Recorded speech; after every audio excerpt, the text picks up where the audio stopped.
Hello friends, welcome back to my channel. I am Suman and আপনারা দেখছেন drawing and house Suman. তো যেমন বলেছিলাম যে অয়েল পেন্টিংয়ের টিউটোরিয়াল আনবো, তো আজকে ফার্স্ট টিউটোরিয়াল নিয়ে চলে এসেছি।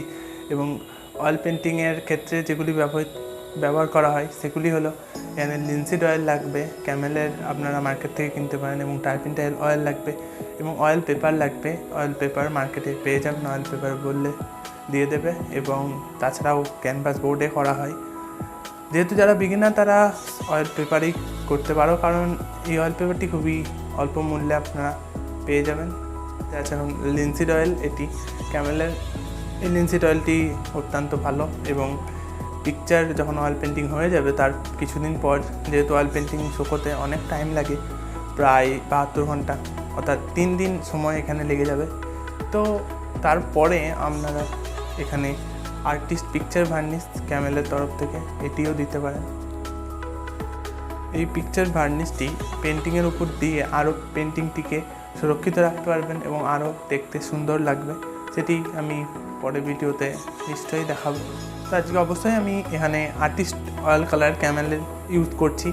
এবং এই পেন্টিংয়ে আমি যেটা শেখাবো সেটা হচ্ছে কীভাবে ব্রাশ ধরবো, এবং অয়েল কালার্সের ক্ষেত্রে কীভাবে ব্রাশ ধরবো, এবং কীভাবে পেপারের উপর স্মুথভাবে মিক্সিং করব, কালার নিয়ে কীভাবে স্মুথ টেক্সচার আনবো। এবং যারা বিগিনার্স তারা অবশ্যই কতটা পরিমাণে অয়েল নেবে এবং কালার কীভাবে অয়েলের সঙ্গে মিক্স করতে হয় সেটা দেখাবো। কারণ বিগিনার্সদের ক্ষেত্রে যেটা দেখা যাচ্ছে যে অয়েল বেশি হয়ে যাচ্ছে এবং কালার সেটা পিগমেন্টটা ঠিকঠাক আসছে না, সেহেতু অয়েলের পরিমাণটা সঠিক রেখে কালার মিক্স করতে হয় যেটা অয়েলের সঙ্গে, সেটাই দেখাবো আজকে।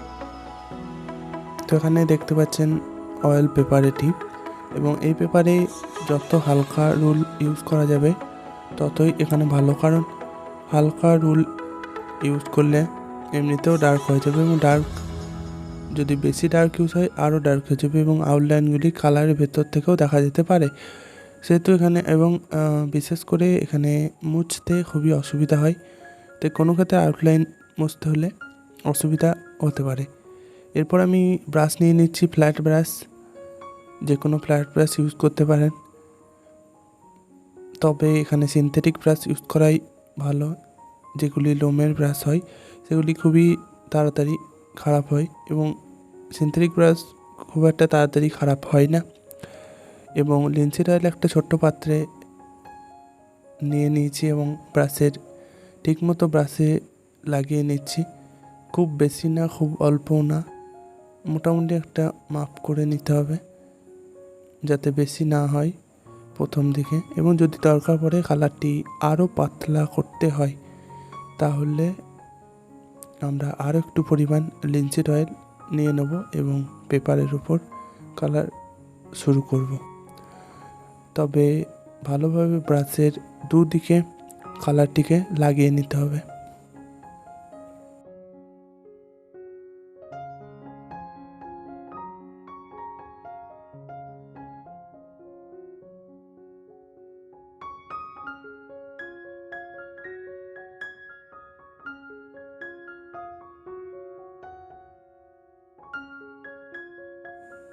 এখানে যে পেন্টিংটি করছি এটাই রাউন্ড শেপে স্মুথ টেক্সচার আছে। তো এই স্মুথ টেক্সচার আনার জন্য প্রথম থেকে তোমাদেরকে রাউন্ড শেপে ব্রাশটিকে স্ট্রোক করতে হবে এবং কালারের পরিমাণটাও ঠিকঠাক রাখতে হবে। কালার বেশি করেই নিয়ে প্রথম দিকে করতে হবে, তারপর ব্রাশের স্ট্রোক দিয়ে কালারগুলিকে ছড়িয়ে দিতে হবে। ভালো করে ব্রাশ স্ট্রোকগুলি দেখো, আশা করছি কিছু শিখতে পারবে। এবং প্রথম দিকে ধীরে ধীরে ব্রাশ স্ট্রোক দিতে হবে, এবং লিনসিড অয়েল ও কালারের পরিমাণটি ঠিক রেখে আমাদেরকে করতে হবে, যেটি প্রথমেই দেখিয়েছিলাম যেভাবে লিনসিড অয়েল এবং কালার নিতে হবে।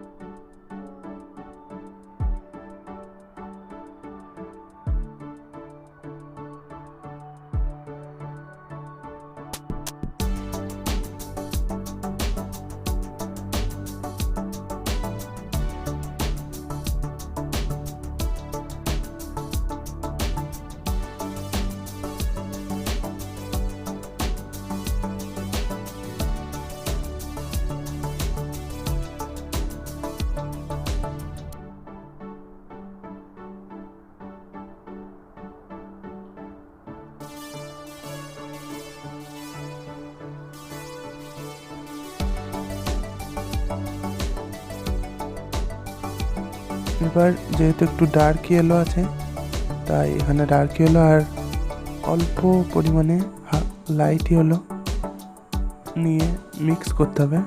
এখানে কালার মিক্সিংটা দেখাচ্ছি। প্রথমে অল্প পরিমাণ লিনসিড অয়েল নিয়ে দুটি কালারকে যেভাবে দেখালাম ওইভাবে ঠিক মিক্স করতে হবে, এবং এগেন ব্রাশ স্ট্রোকসগুলো ঠিক রাউন্ড শেপে রাখতে হবে ব্রাশ স্ট্রোক, এবং এরপর আরও কালারের লেয়ার হবে যেগুলি দেখতে আরও ভালো লাগবে। এবং কীভাবে স্মুথ টেক্সচার আনছি ভিডিওটি দেখতে থাকো, তাহলেই বুঝতে পারবে, স্কিপ করো না।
এবার এখানে দেখাচ্ছি অল্প পরিমাণ লিনসিড অয়েল নিয়ে ক্রিমসন লেক আর বার্ন্ট সাইনা মিক্সটা করছি, এবং পেন্টিংয়ের ওপর সেটি কীভাবে অ্যাপ্লাই করব সেটা দেখো। লিনসিড অয়েল নিচ্ছি কালারটি পাতলা হওয়ার জন্য, এবং সেটা পরিমাণ মতো নিয়ে তোমাদেরকে পাতলা করতে হবে। কালার যতটা পাতলা দরকার ততটা পরিমাণ লিনসিড অয়েল নিয়ে তোমরা করবা। এগেন ব্রাশ স্ট্রোকস রাউন্ড, এটি খুবই ইম্পর্টেন্ট স্টেপ, তোমরা দেখো, ভালো লাগবে আশা করছি।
এবার এখানে যেটা করছি সেটা হচ্ছে আমি হোয়াইট কালারটা নিয়ে কালারটিকে যেখানে যেখানে স্মুথ করার প্রয়োজন হচ্ছে, মনে হচ্ছে এখানটা একটু ডার্ক হয়ে আছে, সেটিকে একটু ফেড করার জন্য এবং টেক্সচার স্মুথ আনার জন্য এখানে আমি হোয়াইট কালার ব্যবহার করছি। এই স্টেপটিও খুবই ইম্পর্টেন্ট স্টেপ, তোমরা দেখো।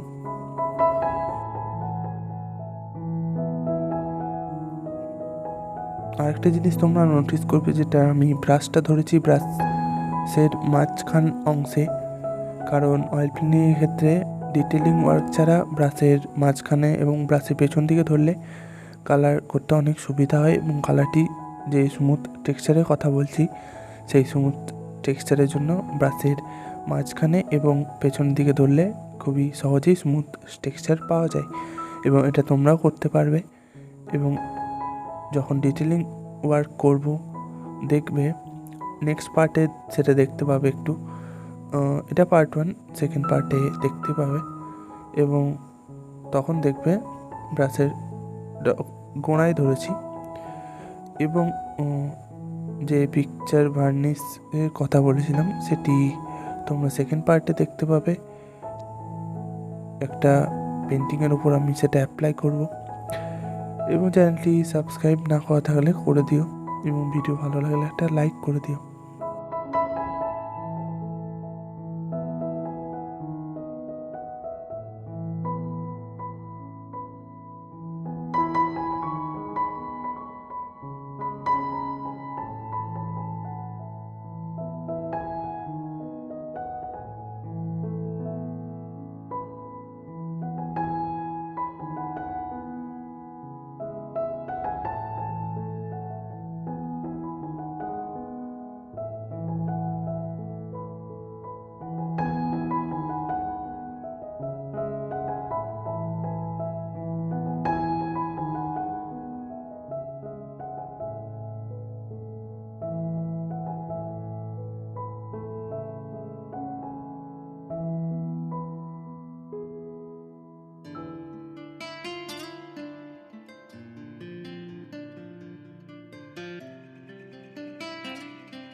আর স্মুথ টেক্সচারের জন্য ব্রাশ স্ট্রোক পেন্টিংয়ের কোনো মাঝে ছেড়ে দিলে হবে না, একটা সম্পূর্ণ স্ট্রোক করতে হবে স্মুথ টেক্সচারের জন্য, যেটি দেখতে পাবে তোমরা পেন্টিংয়ে। দেখো আমি এখানে করছি পুরো সম্পূর্ণ ব্রাশ স্ট্রোকস, একদিক থেকে নিয়ে আরেক দিকে ছাড়ছি। এইরকমভাবে তোমাদেরকে করতে হবে স্মুথ টেক্সচারের জন্য। ছোট ছোট স্ট্রোক লাগালে হবে না, এখানে বড় বড় স্ট্রোকস দিতে হবে। এবং কিছু কিছু পেন্টিংসে হয় ছোট ছোট স্ট্রোক লাগে অবশ্যই, কিন্তু যে সকল পেন্টিংয়ে দেখবে স্মুথ টেক্সচার সেগুলিতে বড় বড় স্ট্রোক ইউজ করতে হবে।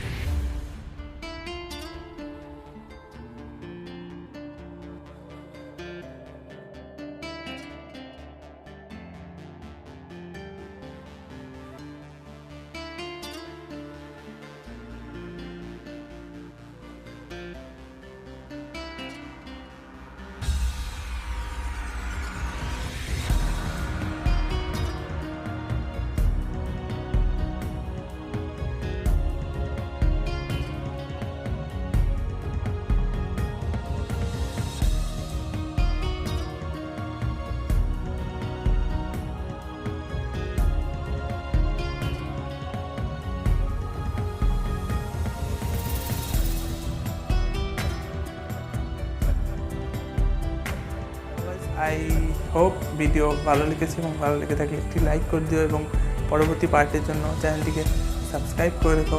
তো thank you so much for watching, by.